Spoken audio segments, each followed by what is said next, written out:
This is really sad. So I'm about to show you a clip from I-DLE Soojin's live stream, and then we'll talk about it after, but I just wanted to point out that you can literally see the moment where her face, her thoughts, her demeanor just completely change. 김 묻었어 못생김. 당신 뭐라고 하셨습니까? 지금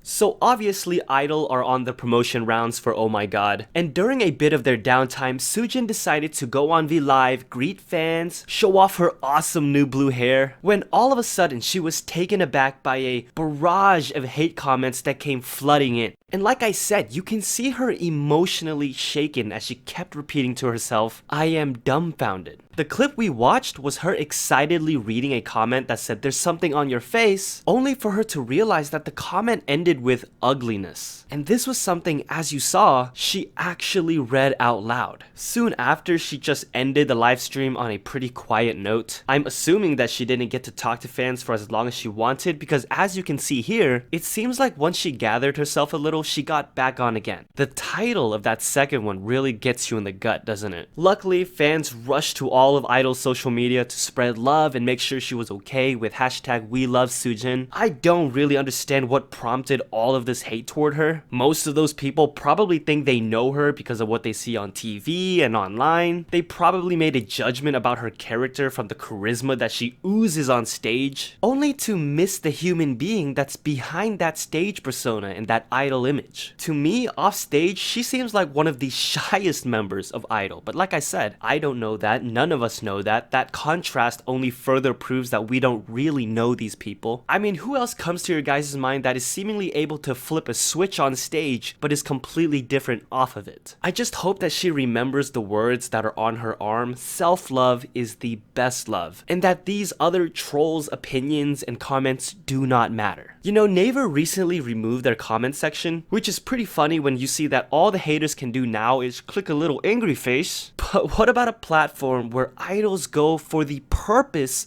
of speaking to fans? We can't remove the ability to comment because then it would be pointless. Yes, we could make it private or a paid thing, but then that's limiting as well. You can maybe have a moderator there, but then again, we've seen that managers are usually already there to do some of that. They just can't keep up with all of it and watch out for the artists at the same time. I think that's why we've seen so much news lately of Heechul fighting for these things to stop, and fighting for the name of two close friends he and many others lost last year. Like he said, even though he's from a big company with resources and access to help, it's still hard for him. So think about those who don't have that luxury. He's actually so fed up with it that he started an initiative where fans can send him all the hate comments they see so that he can gather them up and take action. He literally wants to gather these people up at a police station. There's really an email you can send it to as well. Which, by the way, for those who were against the idea of him and Momo, wouldn't you want someone who would stand up against any kind of injustice toward her with the same passion and fury? Just saying. I think gone are the days of these artists idly standing by, having to force a smile through the negativity. Solar's solo comeback title is literally an anthem for standing up and speaking out. Spit it out. And yes, for those who sent them to me, I definitely saw the pants. They go perfectly with her message of self-love and standing up against any industry prejudice against her. That's why her being bald, which is a bald cap as she revealed, is such a significant portion of that music video. It's a fitting comeback for her at such a fitting time for all of her colleagues. And one of those colleagues who are about to have a comeback of their own is Chungha. And right now there is a lot of debate going on about her comeback. See, in Chungha's teaser for Stay Tonight, she seems to be wearing something that originates from Desi culture. By the way, I'm sorry if I'm saying that wrong. Also in the teasers, there are a few hand gestures that she does, and she seems to have sort of a bindi on her forehead as well. These things are obviously important to Desi culture, have meaning and history, but some people are getting the impression that it's only being used for aesthetic purposes. Now, this is not the first time we are talking about a situation like this. A lot of times it's surrounding hairstyles, and just like with those discussions, there are those who are okay with it because there's no perceived harmful intentions, it's not being worn or used inappropriately, and it's appreciating and spreading the culture in a way. But there are many who do take offense to it because they say the way it is being used as a costume of sorts or to twist it for something else is using it inappropriately. people of the culture face scrutiny for wearing things like this all the time, while others get to reap the benefits of it. All that being said, there are some questions I'm curious about. Would the way it is used in the music video change the perception of it? Because again, all we've seen are teasers. So let's say in the music video, she's directly referencing and paying respect to the culture. Does that change the appropriation accusations? Also, these accusations are not just directed at Chungha. At this point, many people know that it's her staff and company that are also, or even solely, the ones who need to address the concerns and take her international fans and their culture more into consideration. It is also believed that the look was actually taken from this specific brand as inspiration. Again, would that change the conversation if the inspiration was derived from a look that was derived from another culture? Either way, even Chungha fan accounts are writing well-worded, well-intentioned emails to MNH Entertainment to make sure any disrespect, hostility, and negativity is avoided for those fans and Chungha herself. I think we can have these discussions and debates now, but I also think we should wait for the music video to come out before making any final judgments. I don't think anyone believes Chungha had any bad intent, so let's see if this becomes a thing that the company actually addresses, or even Chungha herself. As we've seen, idols sometimes like to communicate with fans themselves, and we were so lucky this week to finally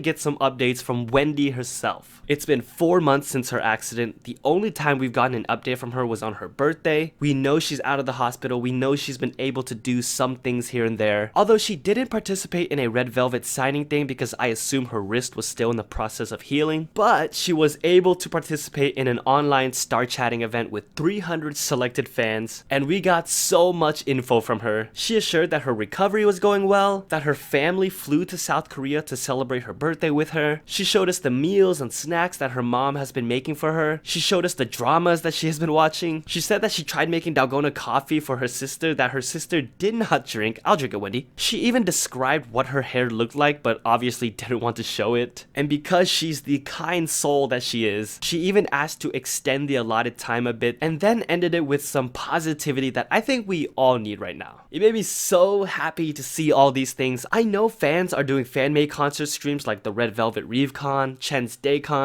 but I'm ready for Red Velvet to give us a real homemade concert. Wow.